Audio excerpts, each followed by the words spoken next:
Bonjour à toutes et à tous et bienvenue dans la Géozone. 2011, c'est la date d'apparition du plus jeune pays de la planète, le Soudan du Sud. Ce qui veut dire que la plupart d'entre vous sont plus vieux qu'un pays souverain, donc félicitations. Cependant, ne vous êtes-vous jamais demandé si d'autres pays apparaîtront sur nos planisphères un jour? Eh bien, c'est ce qu'on va voir aujourd'hui. Voici 5 pays qui existeront peut-être un jour. On va débuter par un petit disclaimer. On va parler de certains territoires où des conflits sont encore présents aujourd'hui, donc je vais parler du passé et du futur de ces endroits. Je ne défends pas du tout leur indépendance, ni même les pays qui possèdent ces territoires. Ici, on parle d'événements historiques et de faits, donc restez respectueux dans les commentaires. Commençons par sûrement le territoire le plus proche de l'indépendance, Bougainville. On en avait parlé brièvement lors de la vidéo sur les îles Salomon, mais l'île de Bougainville, qui fait en gros un peu plus que la taille de Chypre, appartient à la Papouasie-Nouvelle-Guinée et se déclare indépendante depuis très longtemps, ce qui causera d'ailleurs une guerre civile contre le gouvernement papou entre 1988 et 1997, tuant 30 000 personnes, c'est-à-dire 10% de la population de l'île. Un accord de paix est trouvé avec comme clause primordiale un référendum concernant l'indépendance de l'île avant 2020. Donc forcément sous la contrainte, le gouvernement papou a fait le référendum en fin 2019, ils sont pas fous, et les résultats sont assez parlants, avec un écrasant 98,3% des Bougainvillais votant pour l'indépendance de l'île de la Papouasie-Nouvelle-Guinée. Ça veut dire que le pays existera bientôt alors? Pas vraiment, car ce référendum est simplement consultatif et absolument pas contraignant pour le pouvoir papou, qui a le choix entre accompagner Bougainville sur le chemin de l'indépendance, mais l'île elle est remplie de minerais précieux et ça pourrait donner des idées aux autres provinces papou, ou bien tout simplement ne rien faire, trouver des parades pour repousser l'indépendance, ce qui pourrait causer de nouveaux conflits. À suivre donc. Connaissez-vous la liste des territoires non autonomes selon l'ONU? C'est une liste mise à jour en 2013 des territoires que l'Organisation des Nations Unies considère comme non décolonisés. Il y en a 17 à travers le monde, dont la Nouvelle-Calédonie. Je pense que vous en avez beaucoup entendu parler, car concrètement il y a eu 2 référendums qui se sont tenus en 2018 et en 2020. La Nouvelle-Calédonie est peuplée par les Kanaks, qui est un peuple mélanésien vivant depuis très longtemps sur les îles calédoniennes, mais aussi par les Blancs, venant de métropoles, car la Nouvelle-Calédonie était une colonie de peuplement à partir de 1853. Donc des métropolitains sont venus s'installer en Océanie contre des avantages fiscaux par exemple. Mais les Kanaks ont soif d'indépendance, alors que les Blancs, eux, ils sont très contents d'être sous régime français. Ce qui causera des violences appelées sobrement les événements entre 1984 et 1988. Tout se calmera lors de l'accord de Nouméa en 98, prévoyant un référendum entre 2014 et 2018, pouvant être suivi de 2 autres référendums si un tiers du Parlement calédonien le souhaite. Alors forcément, la date butoir du référendum étant 2018, le référendum a lieu en 2018 et les souverainistes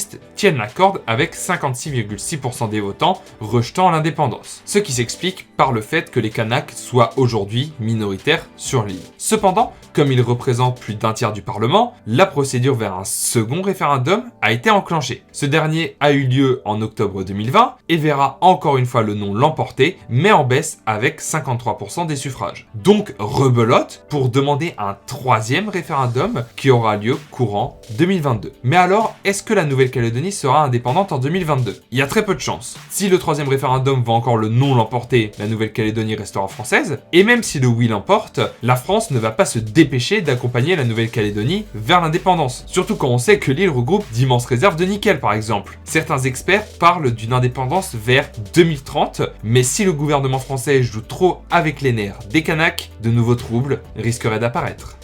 Bon, on a assez parlé de régions avec des référendums, donc on va partir pour les 3 derniers pays sur des États qui contrôlent un territoire mais qui ne sont pas pleinement reconnus par la communauté internationale. Tout d'abord, on va parler d'un territoire qui fait aussi partie de la liste des territoires à décoloniser selon l'ONU, le Sahara occidental. Ancienne colonie espagnole jusqu'en 1975, le Sahara occidental, avec ses 266 000 km², est d'abord le sujet de disputes entre la Mauritanie et le Maroc pour le récupérer. L'Espagne décide de donner une partie à chaque État, alors que la Cour internationale de justice préconisait de permettre l'autodétermination des Sahraouis pour savoir s'ils voulaient être indépendants. Bon, là, ils n'ont pas vraiment eu le choix. Mais en arrivant sur place, les Mauritaniens et les Marocains font face à des rebelles sahraouis, le Front Polisario, qui souhaitent l'indépendance de l'ancienne colonie espagnole sous le nom de République arabe sahraoui démocratique. En 1979, la Mauritanie signe un accord de paix avec le Front Polisario à Alger, renonçant au territoire sahraoui. Mais pourquoi signer ça à Alger? Parce que l'Algérie est le plus grand allié du Front Polisario, car ils ne veulent pas que les Marocains récupèrent cette immense façade sur l'océan Atlantique, par principe, disent-ils. Mais le Maroc, eux, ils n'abandonnent pas, récupèrent une grande partie du Sahara occidental, construisent le mur marocain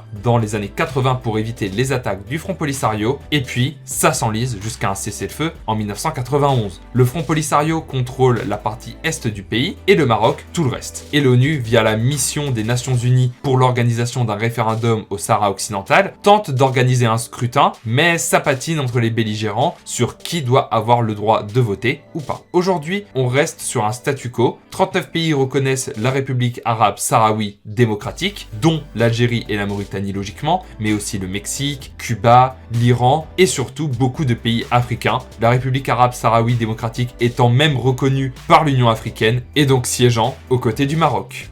Parlons maintenant du pays qui n'existe pas encore, le plus reconnu par la communauté internationale, le Kosovo. Parce que oui, sur les 193 États souverains de l'ONU, 98 soutiennent l'indépendance du Kosovo, surtout en Occident. Mais alors pourquoi les Kosovars se revendiquent indépendants de la Serbie? Parce qu'ils ne sont pas serbes, tout simplement, mais albanais. Et comme c'est le bordel post-Yougoslavie, ils veulent obtenir l'indépendance à partir des années 80. La Yougoslavie et aujourd'hui la Serbie refusent catégoriquement. Cette situation débouche sur la guerre du Kosovo, entre 98 et 99, entre la Yougoslavie, enfin ce qu'il en reste, c'est-à-dire Serbie et Monténégro, contre les forces séparatistes kosovares soutenues par l'OTAN. Tout ceci débouche sur les accords de Kumanovo, en 1999, donnant la gestion du pays à l'ONU. Mais là, ça devient un peu le bordel. Le statut du Kosovo est indéterminé, les gouvernements élus sont full corrompus, il n'y a pas de travail, et les minorités vivant du mauvais côté de la frontière sont stigmatisées et expulsées, comme entre l'Arménie et l'Azerbaïdjan. Et aujourd'hui, rien n'a bougé. Le pays n'existe pas officiellement,